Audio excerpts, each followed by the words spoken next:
Assalamualaikum warahmatullahi wabarakatuh.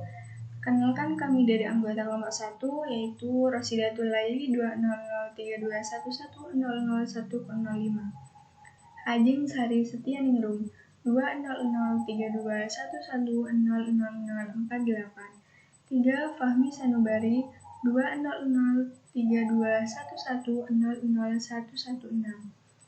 Kelompok kami akan mempresentasikan tentang prosedur pembukuan 1 yang terdiri dari rekening dan penggolongan rekening. Rekening adalah suatu alat untuk mencatat transaksi keuangan yang bersangkutan dengan aktiva, kewajiban modal, pendapatan, dan biaya. Tujuan dari pemakaian rekening yaitu untuk mencatat data yang akan menjadi dasar penyusunan laporan keuangan.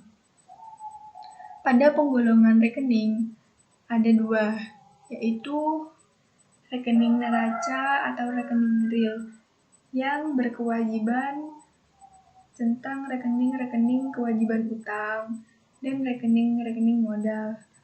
Yang kedua, rekening rugi laba atau rekening nominal. Rekening ini yang pada akhir periode akan dilaporkan dalam laporan rugi laba, atau rekening ini meliputi rekening pendapatan dan rekening biaya.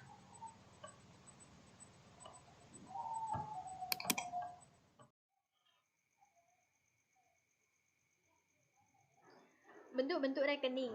Dalam sebuah praktik akuntansi ada 4 jenis bentuk rekening. Yang pertama yaitu bentuk rekening T, bentuk rekening 2 kolom, bentuk rekening 3 kolom, dan juga bentuk rekening 4 kolom. Yang pertama kita akan membahas mengenai apa itu bentuk rekening T. Menurut Purnamasari, bentuk perkiraan akun yang sederhana adalah terdiri dari 3 bagian. Yang pertama yaitu nama perkiraan, menjelaskan tentang jenis aktiva, kewajiban, modal, pendapatan, dan biaya. Yang kedua yaitu tempat untuk mencatat penambahan yang terjadi pada perkiraan yang bersangkutan. Yang ketiga yaitu tempat untuk mencatat pengurangan. Bentuk yang selanjutnya yaitu bentuk rekening 2 kolom. Bentuk rekening 2 kolom biasa juga disebut dengan T-account karena bentuknya seperti huruf T. Paling lazim digunakan sebagai contoh dalam penjelasan transaksi di kelas akuntansi. Dengan bentuk T ini, rekening hanya terdiri dari 2 kolom, yaitu debit di sebelah kiri dan kredit di sebelah kanan. Bila jumlah debit lebih besar daripada kredit, maka saldonya adalah debit dan sebaliknya. Kini dengan perjalanan waktu, bentuk 2 kolom sudah sangat jarang digunakan dalam praktik akuntansi. Selanjutnya yaitu bentuk rekening 3 kolom. Bentuk rekening 3 kolom ini juga lazim diterapkan karena dapat menangkap lebih banyak informasi, terutama mengenai saldo suatu rekening. Pada rekening 3 kolom ini, debit tetap berada di sisi kiri dari kredit, dan satu kolom yang paling luar yang menunjukkan saldo rekening yang bersangkutan. Untuk rekening yang dikerjakan secara manual, saldo kredit biasanya diisi dengan tanda kurung atau warna merah. Namun dengan teknologi komputerisasi, saldo kredit bisa diberi tanda minus. Yang selanjutnya atau yang terakhir yaitu bentuk rekening 4 kolom. Seperti namanya, rekening ini memiliki 4 kolom yang terdiri dari debit dan kredit untuk membukukan transaksi. Dan saldo rekening bersangkutan yang terdiri dari debit dan kredit. Pencatatan transaksi dengan rekening 4 kolom ini sangat membutuhkan ketelitian, terutama ketika membukukan saldo suatu rekening. Dengan rekening 4 kolom ini, akuntansi tidak perlu lagi memberi tanda minus atau tanda kurung untuk saldo kredit, karena kolom kredit sudah tersedia pada saldo rekening. Menurut Purnamasari, keuntungan dari penggunaan bentuk kolom adalah adanya kemungkinan untuk setiap saat dapat memperlihatkan saldo.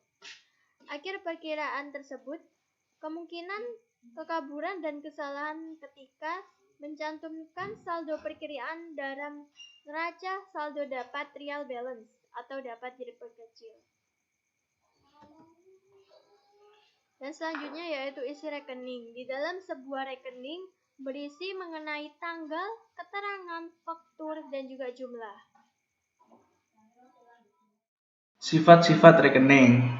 Sifat-sifat rekening real. Sisi kiri rekening aktiva digunakan untuk mencatat pertambahan dan sisi kanan digunakan untuk mencatat pengurangan. Sedangkan untuk rekening-rekening kewajiban dan modal adalah perlawanan dengan rekening aktiva, yaitu sisi kanan digunakan untuk penambahan dan sisi kiri untuk mencatat pengurangan. Aturan pendebitan dan pengkreditan untuk rekening-rekening ini dapat dinyatakan sebagai berikut. Pertambahan dalam rekening-rekening aktiva didebit, pengurangan dalam rekening-rekening aktiva dikredit. Pengurangan dalam rekening-rekening kewajiban didebit, pertambahan dalam rekening-rekening kewajiban dikredit. Pengurangan dalam rekening-rekening modal didebit, pertambahan dan dalam rekening-rekening modal dikredit. Sifat-sifat rekening nominal. Aturan pendebitan dan pengkreditan untuk rekening-rekening pendapatan dan biaya didasarkan pada hubungan antara rekening-rekening tersebut terhadap modal. Oleh karena pendapatan cenderung menambah modal dan biaya cenderung mengurangi modal, maka aturan pendebitan dan pengkreditan untuk rekening-rekening pendapatan dan biaya apabila dihubungkan dengan rekening modal akan nampak seperti dalam diagram berikut. Rekening modal. Rekening-rekening biaya. Pertambahan didebit, pengurangan dikredit. Rekening-rekening pendapatan, pengurangan didebit, pertambahan dikredit.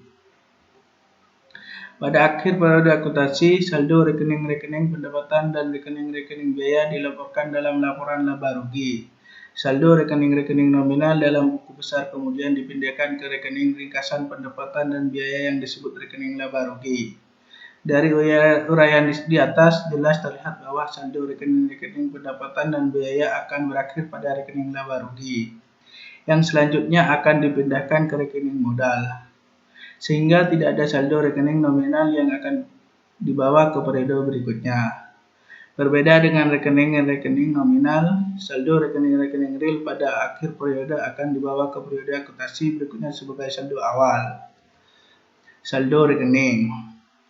Aturan pendebitan dan pengkreditan serta saldo-saldo pada umumnya dari berbagai jenis rekening dapat dilihat pada ikhtisar di bawah ini.